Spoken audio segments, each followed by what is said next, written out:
अस्सलाम वालेकुम, कैसे हैं आप सब लोग। मैं हूं नीलम असलम। पिछले दिनों ईमान अली जो कि मॉडल हैं और बहुत ही अच्छी एक्ट्रेस भी हैं और हम सब की बड़ी हरदिल अज़ीज़ भी हैं, सब हम बड़ा एहतराम करते हैं उनका। लेकिन ईमान अली ने एक ऐसी बात बोली थी कि जिसकी वजह से सब लोगों के फीलिंग्स जो हैं वो बहुत ज़्यादा हर्ट हुई थी। स्पेशली जो हमारी ट्रांसजेंडर कम्युनिटी है उसमें बहुत ज़्यादा गम और गुस्सा पाया जाता था। उन्होंने कहा क्या था और अब हुआ क्या है, ये दोनों ही चीज़ें मैं आपको इस वीडियो में बताऊंगी। सबसे पहले तो ईमान अली वासे चौधरी के शो में गई और वहाँ पे उन्होंने कहा कि लोग मुझे कहते हैं कि मैं बहुत खूबसूरत हूँ, लेकिन मुझे ऐसा नहीं लगता, क्योंकि मैं जब भी फ़ोन का कैमरा ऑन करती हूँ और मैं जिस भी तरफ से अपना चेहरा देखती हूँ तो मैं अपने आप को कहती हूँ आय हाय खुसरा। जी हाँ, ये उनके वर्ड थे। वैसे उनको ये कहना नहीं चाहिए था, क्योंकि हम समझते हैं कि वो बड़ी पढ़ी लिखी हैं, तहज़ीब याफ्ता हैं, उनको ये बात करना ज़ेब नहीं देती थी। लेकिन खैर अनइंटेंशनली या जैसे भी उनके मुंह से ये अल्फाज निकले और उसके बाद ट्रांसजेंडर कम्युनिटी समेत तमाम लोग जो हैं वो बोल पड़े कि इस तरह से किसी भी कम्युनिटी के बारे में, किसी भी जेंडर के बारे में तज़हीक आमेज़ अल्फाज इस्तेमाल करने का उनको कोई हक़ नहीं था। अब ख़बर ये आई है कि पेमरा ने इस पे नोटिस लिया है। पेमरा में मैं आपको बताती हूँ कि खदीजा सिद्दीकी जो कि वकील हैं वो गई हैं। उन्होंने केस पुटअप किया अपनी क्लाइंट निशा राव का। निशा राव के बारे में मैं आपको बता दूँ, ये पाकिस्तान की पहली ट्रांसजेंडर वकील हैं और इस तरह से खदीजा सिद्दीकी और जो उनका ग्रुप था उन्होंने ये मुकदमा पेमरा के सामने लड़ा और पेमरा को ये बावर कराया कि ना सिर्फ ये अल्फाज इससे लोगों के जज्बात मजरूह हुए हैं, ट्रांसजेंडर कम्युनिटी की फीलिंग्स हर्ट हुई हैं इन तज़हीक आमेज़ अल्फाज की वजह से, नामुनासिब अल्फाज की वजह से, बल्कि पेमरा के कोड ऑफ कंडक्ट की खिलाफ वर्जी तो ये है ही है, लेकिन आईने पाकिस्तान के आर्टिकल 9 और 14 की भी खिलाफ वर्जी हैं।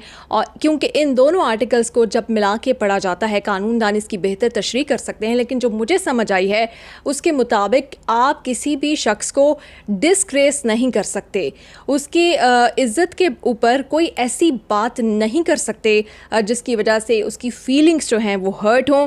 आर्टिकल 9 और आर्टिकल 14 इसकी खिलाफ वर्जी की गई है। थोड़ा सा मैं आपको बता देती हूँ कि आर्टिकल 9 होता है no person shall be deprived of life और liberty save in accordance with law, और आर्टिकल जो 14 है उसमें भी डिग्निटी ऑफ मैन की बात की गई है कि आप उनकी डिग्निटी को हर्ट नहीं कर सकते। पाकिस्तान के ये जो आइन है ये इन दोनों आर्टिकल्स की खिलाफ वर्जी हुई, जिसके ऊपर इनकी जानिब से, खदीजा सिद्दीकी की टीम की जानिब से ये केस बहुत अच्छे से लड़ा गया। और अब जो पेमरा ने बड़ा फ़ैसला ये किया है, पेमरा ने अपने इस गलती को माना है और चैनल की इंतज़ामिया से कहा गया है और चैनल के जो एंकर हैं उनसे कहा गया है कि वो गैर मशरूत माफ़ी मांगे, और ना सिर्फ माफ़ी मांगने के लिए कहा गया है बल्कि 1 लाख का जुर्माना भी किया गया है।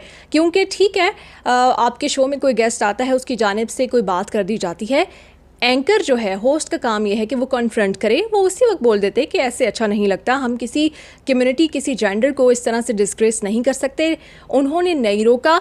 उसके बाद एडिटिंग की टीम थी, चैनल के पास ये राइट होता है कि वो किसी ऐसे कंटेंट को ऑन एयर ना जाने दे, चैनल ने भी नहीं रोका, इसलिए चैनल और जो होस्ट हैं वो भी कसूरवार ठहराए जाते हैं, उनको भी माफ़ी मांगनी पड़ेगी और 1 लाख जुर्माना भी होगा। इस तरह से निशा राव को भी उनकी जो काविश है ट्रांसजेंडर कम्युनिटी के लिए, उसको मैं अप्रिशिएट करना चाहूँगी। और जिस तरह से वो वकील बनी है और जिस तरह से अब उन्होंने अपनी कम्युनिटी का ये मुकदमा लड़ा है खदीजा सिद्दीकी के साथ मिलके, आई थिंक हमें उनको भी सराहना चाहिए। और ये एक प्रेसिडेंट सेट हो गया है, एग्जाम्पल सेट हो गई है कि नेक्स्ट टाइम अगर आपको किसी को बुरा कहना है या किसी की तज़हीक करनी है तो आप उसके लिए खुसरा, ख्वाजा सरा या इस तरह के कोई भी अल्फाज आपको नहीं चूज़ करने चाहिए, आप नहीं इस्तेमाल कर सकते।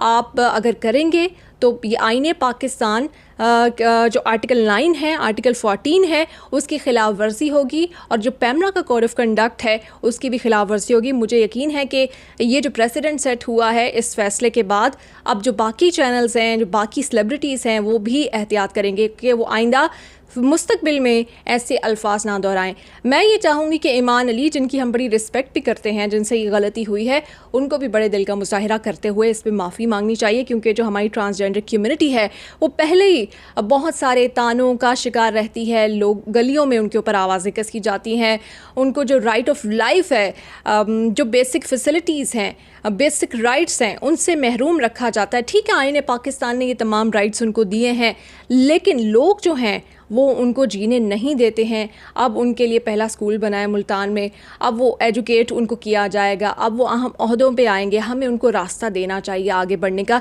जैसे पूरी दुनिया में दिया जाता है। हमें उनका एहतराम करना चाहिए, उनकी फीलिंग्स का भी एहतराम करना चाहिए और उनके जज्बात का भी उतना ही ख्याल रखना चाहिए जितना हम अपने जज्बात का ख्याल रखते हैं। मैं अपनी ट्रांसजेंडर जो पाकिस्तान की कम्युनिटी है उसके साथ हूँ और उन्होंने बहुत अच्छा किया कि उन्होंने अपने हक़ के लिए आवाज़ उठाई और मुस्तकबिल में ऐसी कोई स्टेटमेंट सामने ना आए, इसके लिए उन्होंने आज एक बड़ी मिसाल कायम कर दी है। बहुत शुक्रिया पैमरा।